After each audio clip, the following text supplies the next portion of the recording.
Well, I actually came down in the studio to record a completely separate video. I came down to record about LeBron James and the update that he may be out the rest of the regular season. But then we just got news that Johnathan Issac just had another season-ending surgery. We're going to break it all down, both injuries. We're going to talk about them and what they mean for their respective teams right after this. The number one place for your daily basketball fix, NBA Central. Hosted by the one and only CEO Haize. All right, basketball fans, welcome to another episode of NBA Central. I'm the host here, Haize. You can follow me right off the top at CEO Haize. And man, another bad break for Johnathan Issac, who has suffered a left abductor, torn abductor, and he just had surgery. He's going to be out the rest of the season. Now, this is a player that, just came back from a ACL injury that had him out the last 2 seasons. And he came back and played 11 games this season. He had 2 games in which he scored in double digits. His first game back, which he scored 10 points. And then what is now his last game of the season against the Detroit Pistons, which he scored 10 points in that one as well. And this is just, I'm sure it's going to be more frustrating for him than anybody else. But this sucks for a player that's only 25 years old, that has spent more seasons coming back from injury than he's had to be able to work on his game. And that's kind of the most concerning thing. This guy's 25 years old. He was drafted in, I think, the 2017 draft as the 6th overall pick. And he's only played like 140-something games his whole career up until that time. And like, while he's shown some flashes of the multi-level forward that the Orlando Magic thought they were getting when they drafted him, it's just, it's I'm sure it's frustrating for him, but it's really sad to see a player that, came in as and was looked at as the new modern day power forward or forward in general, who, 6'10", 230-something pounds, who is able to do everything, dribble, shoot, pass, everything. And while the Orlando Magic now have that also in Paolo Banchero, a player that, it's probably going to be the rookie of the year this year. But when you look at just everything surrounding this kid and just everything going into just his season, and the fact that Johnathan Issac, like I said, shown some flashes, but has never really been able and had the run that people expected from him. And this is sad for a player 25 years old, much like the Lonzo Ball situation, right? And, it's a look, I guess it's not different because he spent 2 years out after an ACL injury. He comes back, he plays 11 games this season. He's shown some flashes, but even though the Orlando Magic really aren't fighting for much, right? This is a team that is definitely in the Wimbiana sweepstakes that may end up getting him. They're one of the worst teams in their conference. But again, they still have some young talent down there, and they have talent that they're looking to build around. And, as you look at Johnathan Isaac's contract, which he has a partially guaranteed contract next season, and then a fully unguaranteed option the season after that, the Orlando Magic may very well be looking at this Johnathan Isaac situation and just thinking there's no way we can bring this guy back no matter how little or minuscule the deal is. Next year, his base salary next season is $17.4 million. And I almost think there's no way they're going to, like, that. It's partially guaranteed. I don't know what part of it's guaranteed. It looks like the guarantee portion is $7.6 million. So if they waive him, they still be saving almost $10 million. And the Orlando Magic very well may be looking at that and saying, listen, we can't bring him back. And that doesn't mean that Johnathan Issac can't battle his way back. He can't get on with another team. He can't still develop, because all those things are still very possible for Johnathan Issac in his career. But you have to look at it as the risk of the Orlando Magic, who already have a lot of forwards down there, some talented ones. Franz Wagner's talented. Paolo Banchero's talented. We'll see what they end up doing with, Wendell Carter, who still has a bright future ahead of him too. We don't know, especially if they end up getting Wimbiana, they may move off of that. But this is a team that's already seen, like, Markelle Fultz, be a player that, kind of fell out of favor, and then he's now worked himself into back being their starting point guard, averaging 13 points per game. But with him, it was more the mentality of learning to shoot again. But you have to think that this team is looking at it and weighing the risk versus the reward, and they may just not be able to accept that risk for that level of money to be able to bring Johnathan Issac back yet again.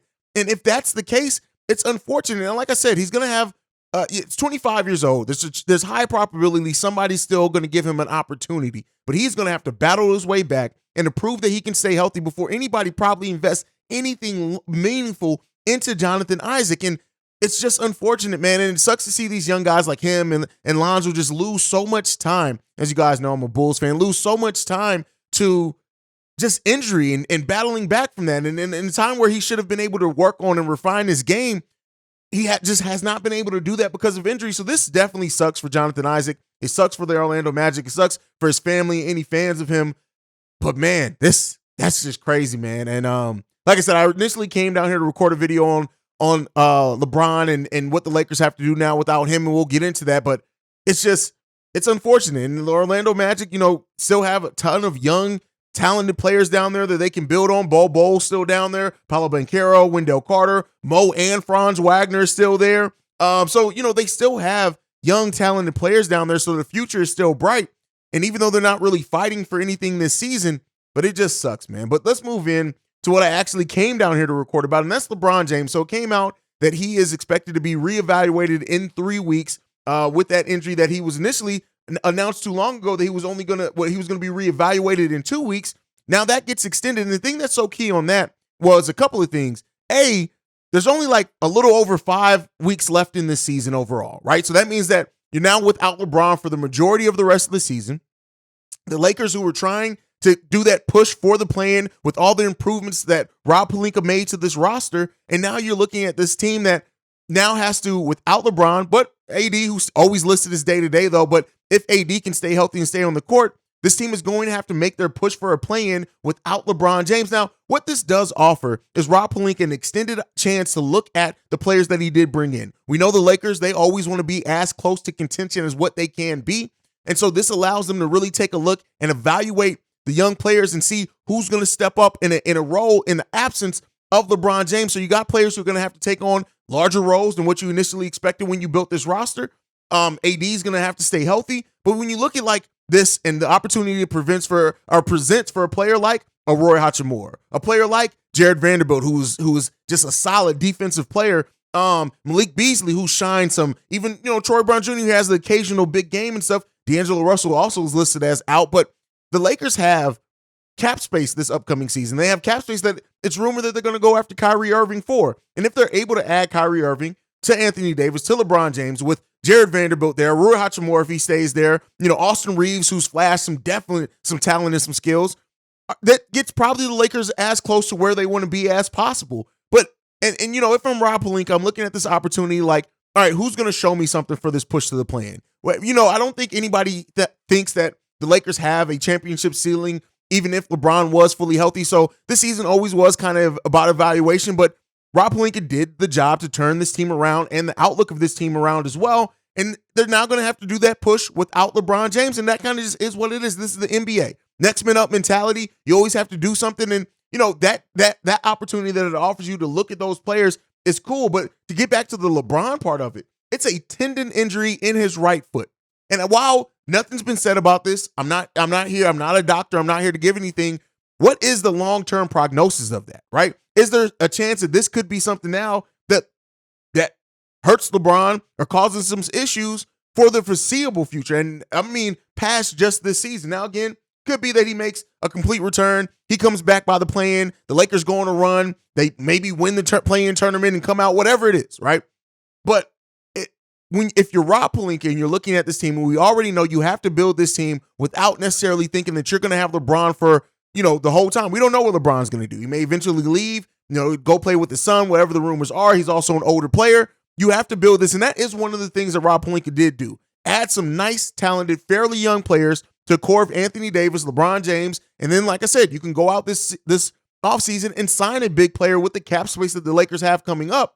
But this does suck for Lakers fans. It sucks for LeBron. It sucks for the Lakers players that were trying to get to that play-in, but it does offer that opportunity for Rob Pelinka to really, truly evaluate this and then decide who stays, who goes, who do you maybe move for more assets to free up some more space. It gives Rob Pelinka that opportunity to really take that extended look at the team, and I think they'll do that. And, Rob Pelinka showed, at least at this trade deadline, that he's not incapable of making big moves to try to turn this team around. The biggest question is will he? And how much will he have to turn around? How much more talent will they have to add? But that's an evaluation period that Rob Pelinka, I'm sure, is going to go through, and he's going to have to go through for the remaining part of the season. But that's it on my thoughts. You guys can let me know what you think on either one of these topics down below. I'm going to go ahead and sign off. You can follow us collectively at NBA Central Pod on every social media platform that we're on, which I think is just Twitter for now. You can also send us any feedback, questions, comments, concerns, NBA Central Show at gmail.com. And then lastly, if you want to leave a text message and our voicemail, 773-270-2799 is the voicemail, if I can remember our own voicemail. But that's it. I'll see you guys next time I make a video. Probably not going to be tomorrow this time. Peace, y'all. This has been a presentation of the Breaks Media.